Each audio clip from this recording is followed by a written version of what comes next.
Today in this video, we'll be guiding you on how to create a Discord guild quickly and easily. First, go to the guild.xyz.com and click on Create Guild. You can start the process from here. Next, select the platforms you want to use or add them later. You can choose from options like Discord, Telegram, Google, GitHub, NFT, and Twitter.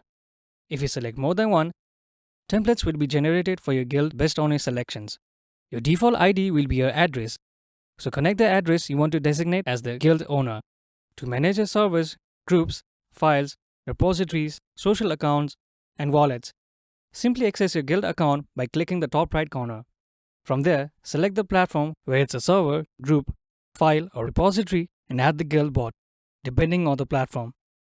Now, set up your guild's logo, name, and description. You can also customize its look and provide contact info where others can reach you. Your guild will have specific role requirements that members need to meet to unlock rewards. Once that's done, choose some initial settings and get started. Set up rewards for different role holders, and you can always return to add more templates, update roles, or create a new ones. Roles can be customized and include both on-chain and off-chain requirements using advanced logic gates. By following all these steps, you created a Discord guild. And that's it for this video. Thank you for watching. If you find this video helpful, please don't forget to give it a thumbs up and subscribe to our channel for more.